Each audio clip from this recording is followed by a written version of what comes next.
Assalamu alaikum wa rahmatullahi wa barakatuh. Today we'll be talking about a chapter called Security Technology in our KNX Advanced course.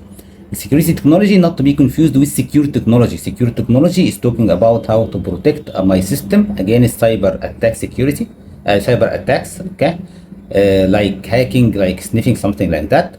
Security technology is mostly talking about intrusion detection, how to make sure that my installed system, let's say in a villa or something, is protected against theft, against hazards, against fire, anything like that. The chapter will have 2 questions in the exam, okay, and in our question bank we only have 10 questions. The basic principle here is talking about intrusion or intruder alarm system. Intruder alarm system is a system or technical installation used to protect property, okay, or people to make sure that I'm preventing break-ins, someone is breaking into my house, or theft, okay, and give me alert, and maybe even providing assistance or send an alert to someone to provide me assistance like the police, or in case of fire maybe the fire alarm, okay. The alarm system itself also collect terms of fire alarm, intrusion, so anything that gives me hazards from outside like theft, or inside hazards like, let's say, fire, smoke, water leakage, burst pipes, gas leakage, okay. All of these kind of hazards are part of my system, okay, and this is what we call a security system. Sometimes we call it security system and a safety system, okay. The principle is simple. However, now it's talking about something in the beginning called VDS. VDS is a standard for intrusion alarm system, okay. So it's a European standard, and to be a VDS compliant, so to buy a system saying that it's a VDS compliant, ensuring that the system is robust and having some specific configuration, okay. Like you buy, let's say, a specific safe from this company, making sure that this safe is a safe one that can hold your valuable assets in a secure way. In this VDS we have 3 categorizations. So VDS categorized its systems in 3 classes: class A, class B, class C. And as the classes increases, the security of the system and how robust the system is increasing as well. However, this also comes with a cost. So class A is mostly for low protection. So you can see that detectors have a medium level of response, okay, and suitable for monitoring non-commercial risks. Then class B has a medium protection, okay, and class C has an increased protection. You can see that in class C, the detectors, which are the sensors in our case, have an increased level of response, okay, and this of course is more suitable for banks or high secured assets. But is our KNX system a VDS compliant? KNX system is not VDS compliant, okay? Just remember that. Because KNX is enabling simple security and monitoring, okay? So you cannot have a system using KNX or interfering with that VDS system and saying it's a compliant system. So VDS is not suitable for high security missions. So you don't go and install a KNX system to secure a bank as an example, okay, but you put a VDS system and maybe you can use KNX system to get some data from the VDS system, but not vice versa. So systems implemented with KNX are called information systems instead of intruder alarm systems, okay.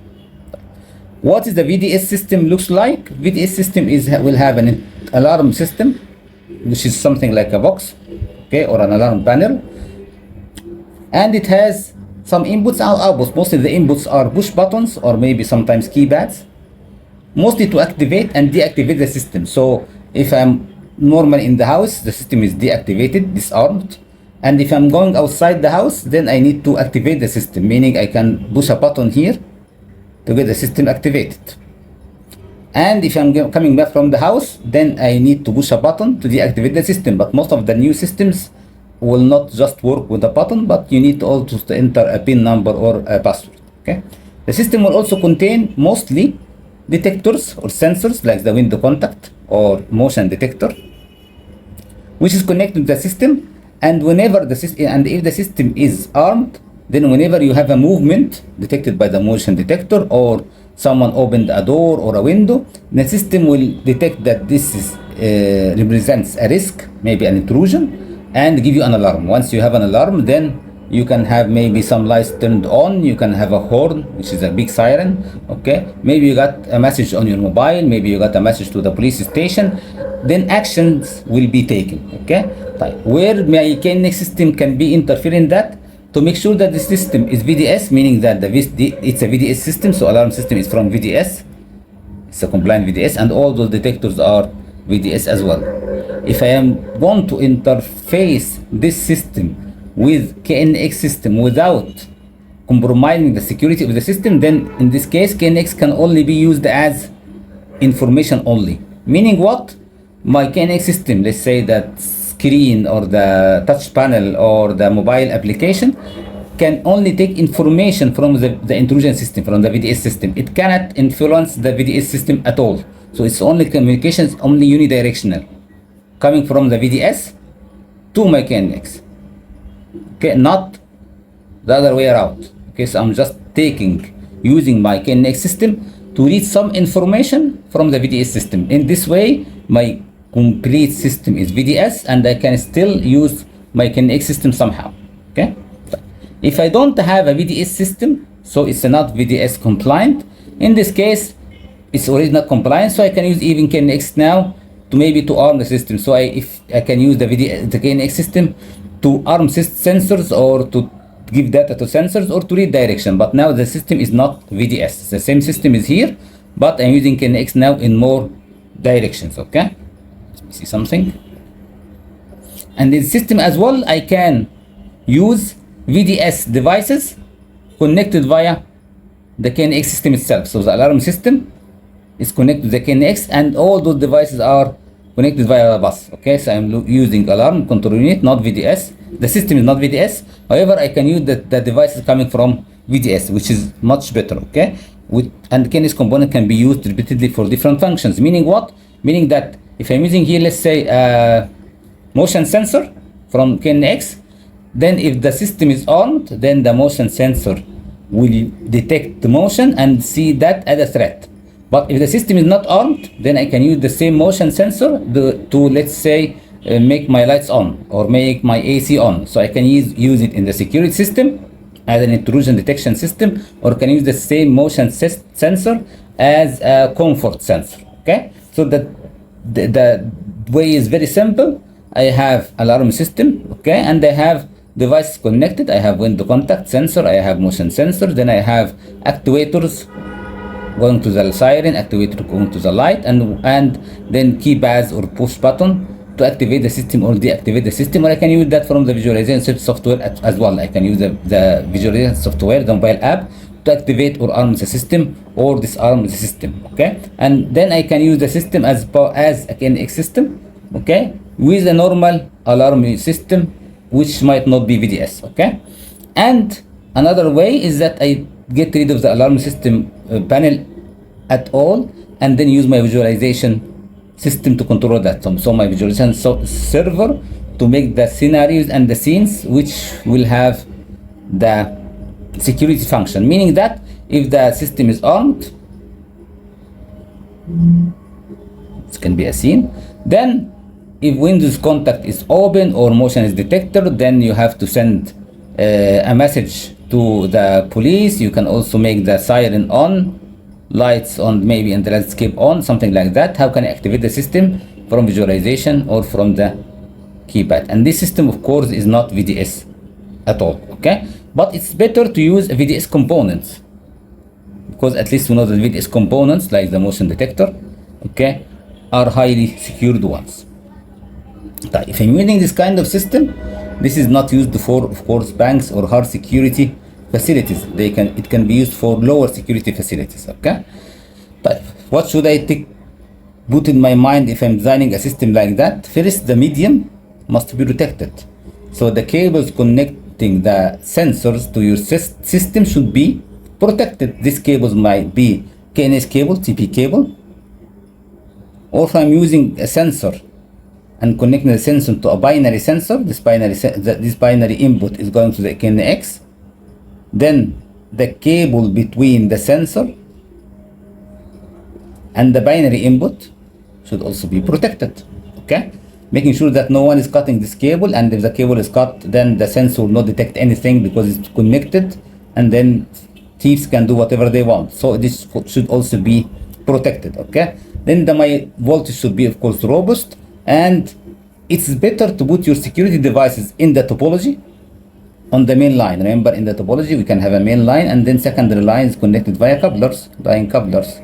Here I have a power supply, here I have a power supply. Then it's better to put the security devices in the topology, okay, on the main line, to make sure that they're not affected by the traffic, and the line coupler will not block them because it's easy to reach them. Okay, you can see this here, sorry, here in the example here. So I have here in the topology, I have main line, okay, and under this main line all the security devices are there, as you can see that. Also in the group addressing, it's better also with the group addressing under a categorized group, medium group. Okay, so all the groups under security, the group as under security, are related to the security that I have. So even when I'm doing prioritization or configuration on the coupler, I know that this group addresses are critical ones. Okay, same here, he's putting the priority for this group address, okay, as a high one, alarm one. Remember that we have three priorities. We have low, high, alarm. We have systems, but systems you cannot configure, okay, but in the system in ETS you can configure low, high, alarm. And as you recall, low is the default one,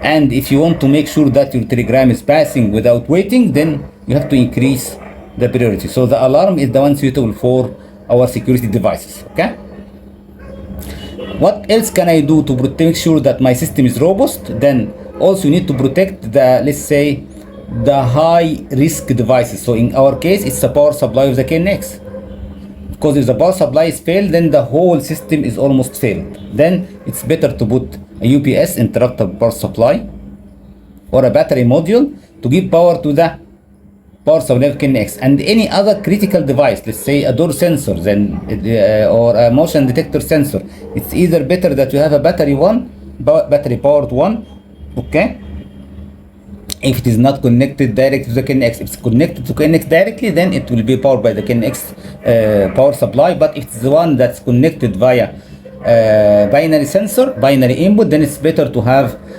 also a battery powered one. Okay, so some KNX power supplies, it's better to have them with a battery or a BS, or even you can connect the power income itself with a binary input. So whenever the power is cut, then the system will send you saying that I have a failure in the power itself. Okay, you can also connect this binary input, making it's the binary input for door window sensors, okay, for door sensors, for contact sensors. It can also be connected as an input for motion detector sensors. Normally it can be connected to any sensor that you want to detect its signal. So if it is on, the door is open, then the binary input is getting a 1 or a none, and then you can take actions using the group addressing.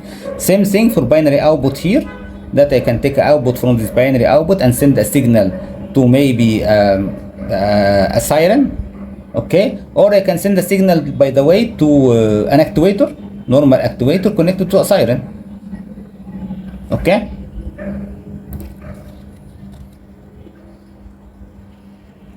in this case also you can use a binary sensor, a binary output if you want. You can use different sensors. So you have sensors like this keypad, you have a sensor like surface mounted presence sensor, or movement sensor, or a movement detector. This one is surface mounted, this one is flash mounted. Okay, and then depending on, once you are on the system, then those sensors will they detect motion, they will send you on your system that will detect motion, and then the system will take an active function based on your programming. Okay, that's it for this chapter. If you have any question, let me know, and see you in the next chapter inshallah. Assalamu alaikum.